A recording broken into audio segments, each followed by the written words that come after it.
So we have another general election coming up, ladies and gentlemen, finally. And it seems like the Tories are going to do very well in this election. It seems like they're going to get their asses handed to them by Labour. Labour look very, very strong indeed. It seems like Keir Starmer's Labour Party is shaping up to be a very electable party indeed, and a party that hopefully is going to do a lot of good for this country. Hopefully that's going to end the cost of living crisis. Hopefully that's going to give a fair shake for disabled people, for instance.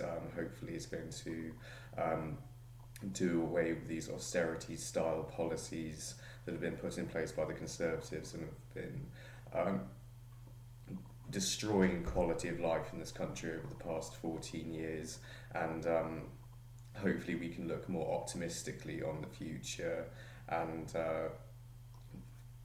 feel that we live in a country where we're valued and where our interests are upheld by our leaders and all these sorts of things.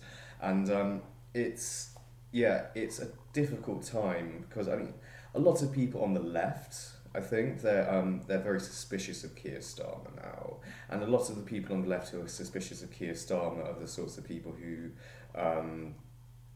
voted for Jeremy Corbyn back in 2019, and I voted for Jeremy Corbyn back in 2019. But I think you got to remember also that he's trying to get elected. Keir Starmer is trying to get elected, and it was those sorts of policies that these radical left wing policies that ultimately lost Corbyn the election, I think. And it's got to be remembered that he's looking at that example from history, and he's trying to not repeat the same mistakes that Corbyn made.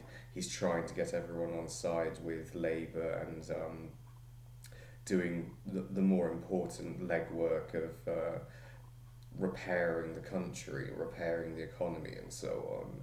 And he's trying to, remain a centrist, I think, and that's how you get elected. You can't really get elected without being in the centre, I think. And I think, it's playing politics, isn't it, for now with Keir Starmer. And I think we shouldn't really judge him until he does walk through the door of number 10, or we can start judging him then, right? And we can judge him at the moment, I think, on not the strength of his rhetoric during an election. I don't think so much. I think we need to judge him as a leader when he actually is one, if that ever happens, and hopefully that will happen. I don't see Rishi Sunak being very electable. I don't think his track record, particularly on this Rwanda bill, I think that's proven to be a massive disaster, has been hugely unpopular, and I think we're going to see maybe a Labour landslide victory, or more than likely a Labour victory in July, on the 4th of July. And this is hopefully going to be a good time. hopefully. And we can start having faith in politics again, and we can start feeling that there are people out there in the system working, who do have our best interests at heart, who are not corrupt, who are honourable, decent people who really want the best for everyone in society and are conscientious like that. And as opposed to tax dodging multi-millionaires or billionaires or whatever Sunak is. And we can start having a political paradigm in which there's a greater sense of fairness and a greater sense of, equanimity between people and our leaders.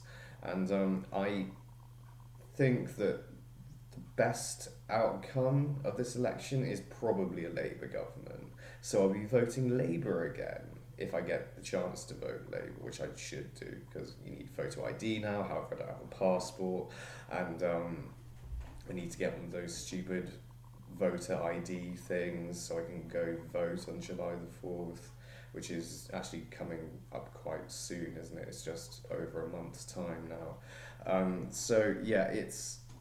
and that's another thing that Boris introduced, obviously, to prevent the poor from voting. Yeah, to prevent the poorest people in our societies from voting, people who don't have passports and so on, shouldn't be allowed to vote and all this sort of stuff, or they don't deserve the franchise or whatnot if you can't bring your photo ID to a polling station, whereas we've never needed to do that before, so it's so totally bizarre. Um, yeah, I think that we're headed for better times.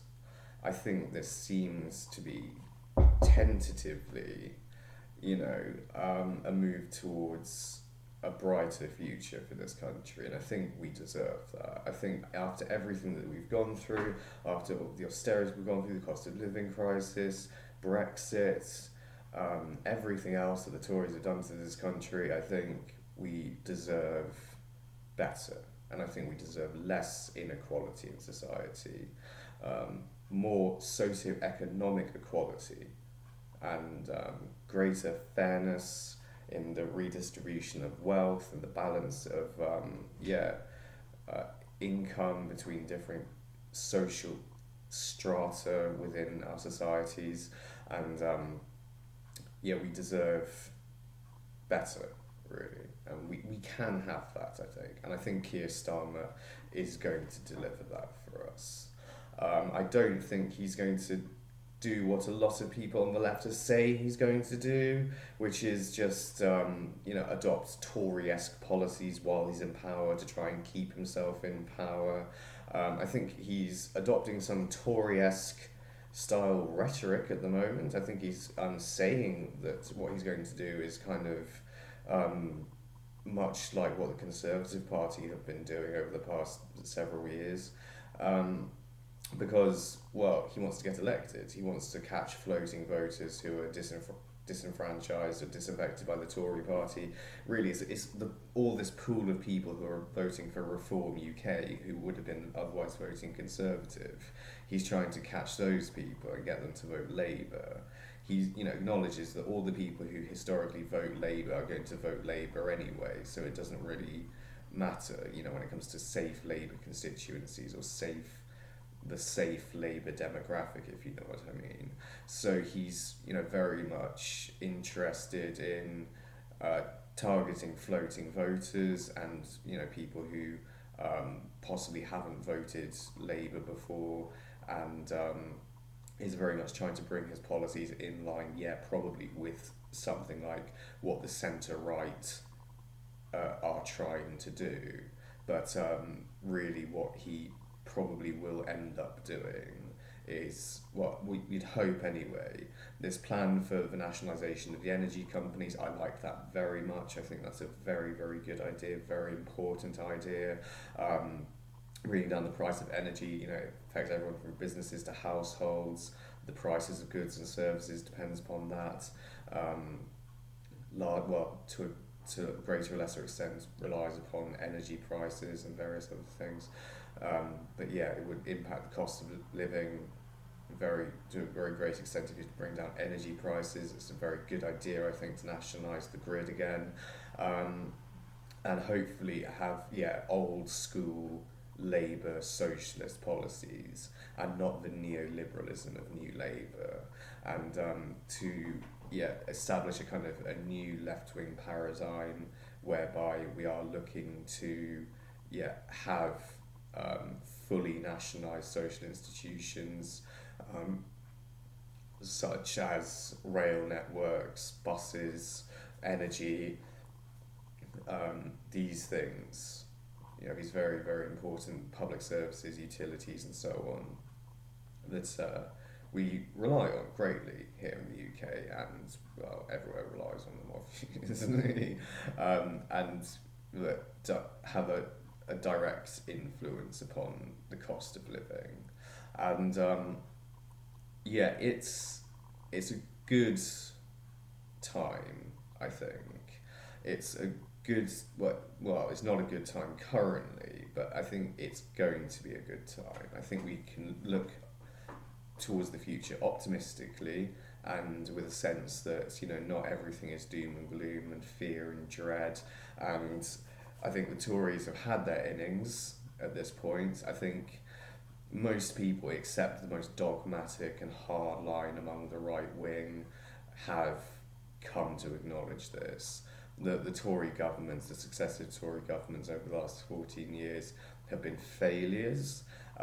We've seen a slew of some of the worst prime ministers that our country has ever had, really, from David Cameron. The grand glory years of David Cameron, the sort of replicant creature who sweatily went around on his bicycle, and yeah, sort of invaded number 10 back in 2010 and on the promise of legalizing cannabis, yet didn't do that, or did so only for people in the fucking Conservative Party.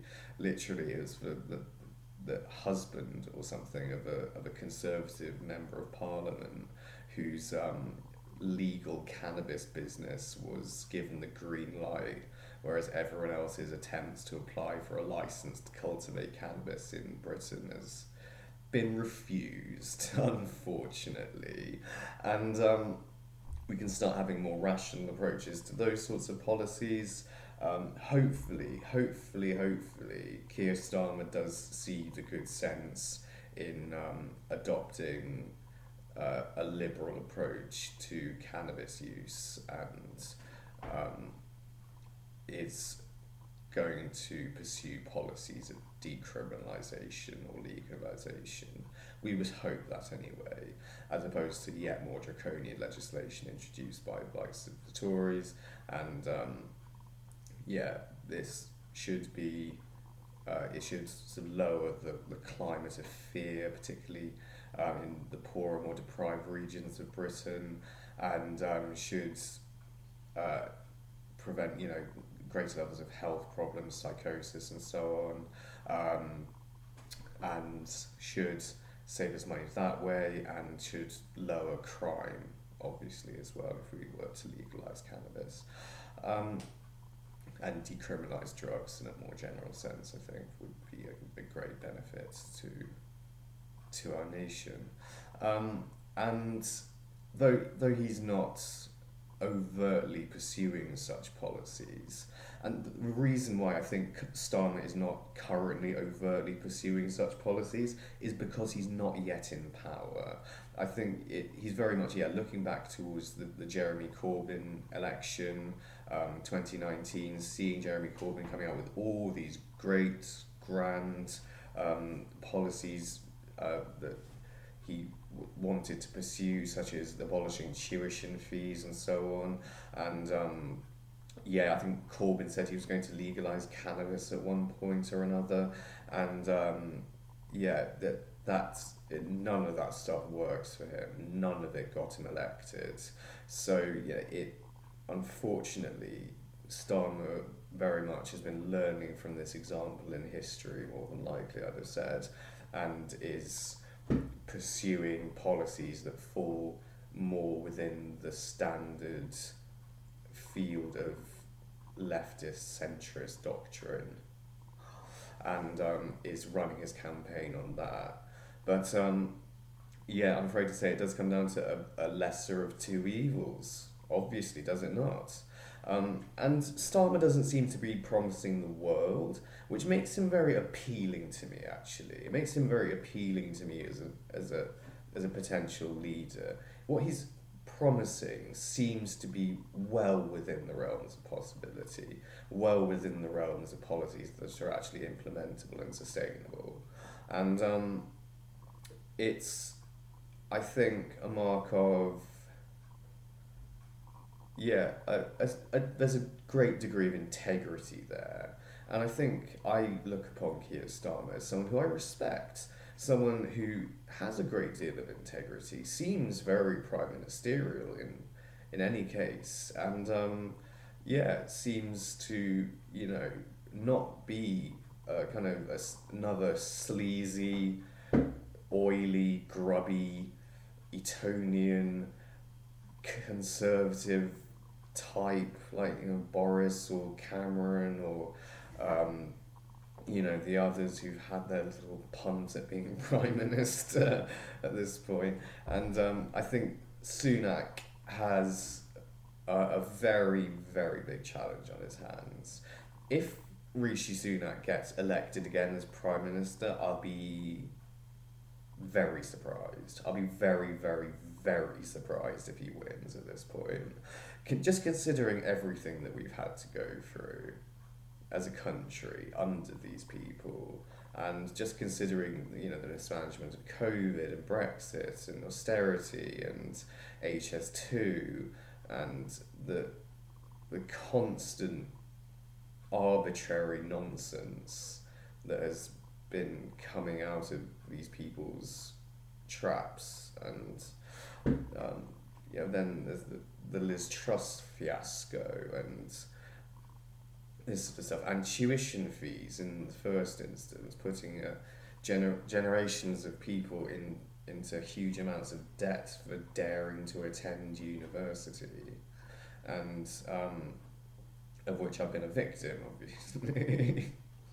I had the very good idea of going to the Netherlands to study for my degree in the first instance, but then dropped out, which is something I actually regret a huge amount actually, and went back to study in the UK at the University of East Anglia, which I hated even more than studying in the Netherlands.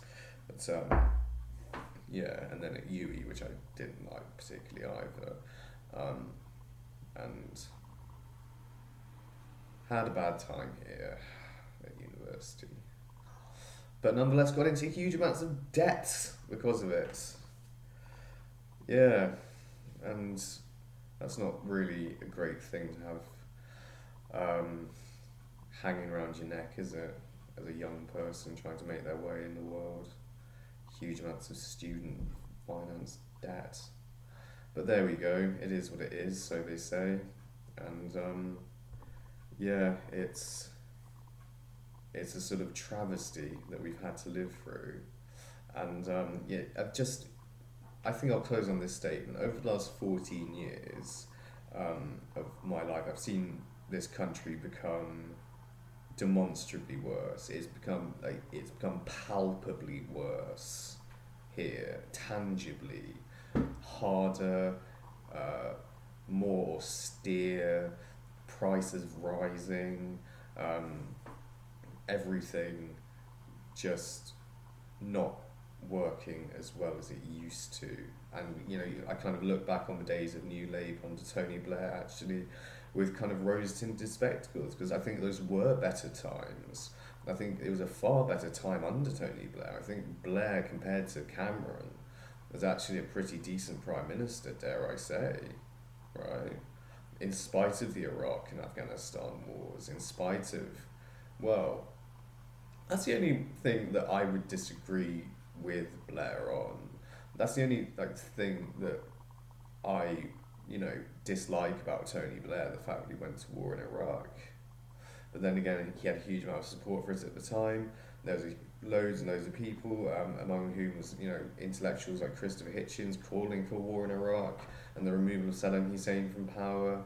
So who are we to necessarily judge the outcome of that? Or maybe it's too soon to judge. Maybe but that's a topic for a different video, is it not? Obviously. And yes, I think we're headed for something better. I hope we're headed for something better. I think certainly Keir Starmer's government has the opportunity now to demonstrate that Labour is capable of bringing about better economic and social circumstances for people here in Britain. And I think they're going to do it. I think they will win. I think it's very likely that they'll win.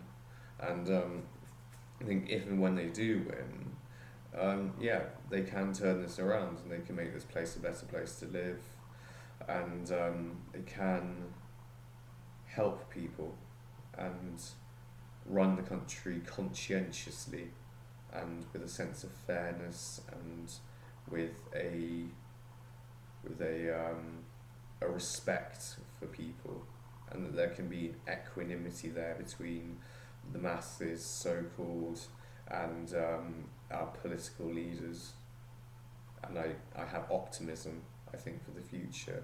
Whereas a lot of people, unfortunately, on both the right wing and the left wing, have a huge amount of pessimism and a huge amount of unreasoned pessimism at that as well. I think, it's very easy to fall for doom and gloom narratives and these ideas that, oh, we're just totally screwed. And I think,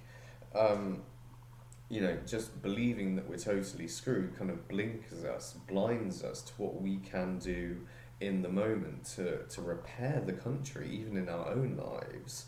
That we can all be doing more to help people in our local areas. For instance, we can, I don't know, volunteer local community projects, or we can give money to charity or give money to the poor, or what have you. And there's all sorts of things that we can do to improve lives of other people, well, improve our country.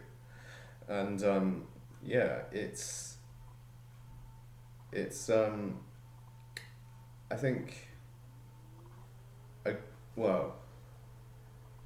think it's an unreasoned pessimism there, and I think that the far left, the extreme, the more extreme left wing, the Corbyn voting left wing, I think they're kind of disenfranchised by Starmer because he seems too conservative for them, or seems too right wing for them. Whereas anything right of the hard left is obviously right wing by comparison, isn't it, within their little sphere, and anything to sort of centre leftism kind of disappears within the vacuum of apparently right-wing politics from their perspective. But it's a good time, I think. I have optimism. I'm hopeful for the future now, I think. And I'll be voting for KEIR STARMER, clearly. So thank you for watching, everyone. Bye bye, lovely ones.